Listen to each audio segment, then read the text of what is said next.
Good morning, everyone. This is me, Teacher Charmaine Azaleta, your computer teacher. Our topic for today is all about the different steps in creating a worksheet inside the Microsoft Excel. The first step that we are going to do is to open the Microsoft Excel application. Just wait for the Microsoft Excel to open, then you are going to select the blank workbook. After selecting the blank workbook, you can see here that we are inside the sheet number 1. We are inside the Microsoft Excel window. We can do anything that we want inside the Microsoft Excel. Now, we're going to create or enter data inside the cells that we can use inside the worksheet. For an example, we're going to select an active cell. We can see the name of our active cell here inside the name box. We're going to type the word computer using our keyboard. Okay, as you can see or as you can observe, as we enter data inside the active cell, the data that we have entered inside of it is also applied in our formula box. Inside this formula box, if ever that you have committed a mistake in typing the word that is inside the active cell, you can just delete it or edit it inside the formula box without clicking the active cell. Next is we're going to format the different features of our home tab. We're going to use the font group and alignment group to format the text that we have entered in our active cell. First is we're going to use the font group. First, we're going to change the style of our text. You're just going to click the drop down button beside the font style, and you can now choose a font style that you can apply in your text. For an example, we're going to use this Bradley Hand TC. Okay, after selecting your desired style, you can now see that the style is applied in our text. We're going to change the size of our text. We're going to choose or we're going to proceed to the font size. You're just going to proceed or you're just going to select the drop down button beside of it. You can increase or decrease the size of the text inside your active cell. For us, we're going to increase the size of our text. After increasing the size of our text, we can now change the color of our text. But before that, let me just zoom in our worksheet for you to be able to more understand our lesson for today. Okay, you can see here that we already zoom out our worksheet using our zoom slider. Okay, just select the active cell that is inside your text.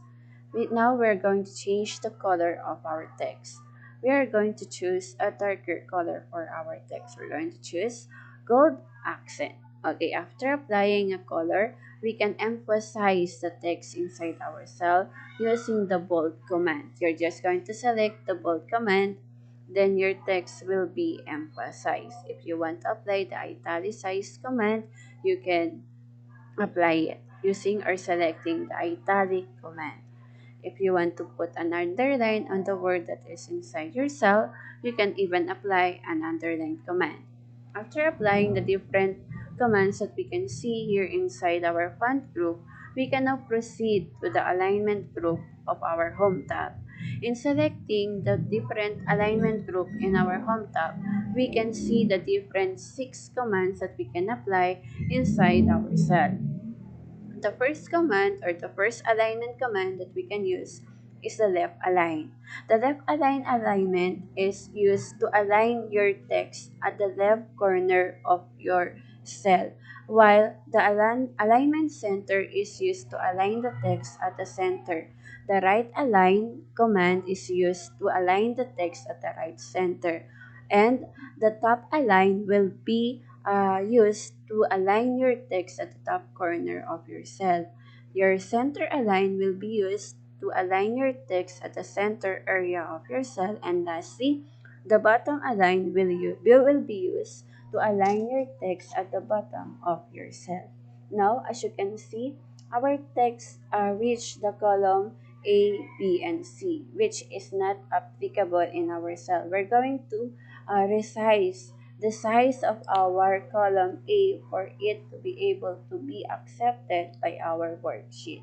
Now, as you can see here, there is a line between column A and column B. Using the left button of your mouse, you're just going to select the line and the cursor will change. Again, using the left button of your mouse, press and hold until you have reached the specific size that you want to apply in your cell, just like this one. Okay, you can also do it into another type of cell, not just in A1. Okay, how about changing the size of your row? You can even repeat the step that you have applied in changing the column size of your cell. Again, if you can see here, there is a line between number 1 and number 2.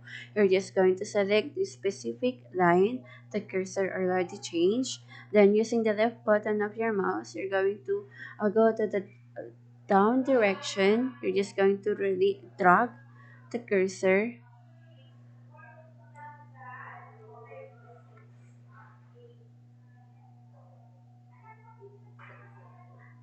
Just wait. We're just having trouble with our mouse. Okay, just this one. You can now change the height of your set. Okay, before I forget, we can also apply color inside our cell.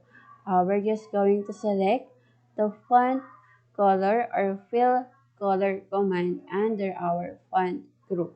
Okay, after clicking the drop down menu, you can now choose a specific color that you can apply on your cell. For an example, we're going to choose the green one, the green accent 640%. Okay, now these are the different steps in formatting the cell inside your formula bar or your worksheet. Again, this is teacher Charmaine Nazareda, your computer teacher. See you again next week.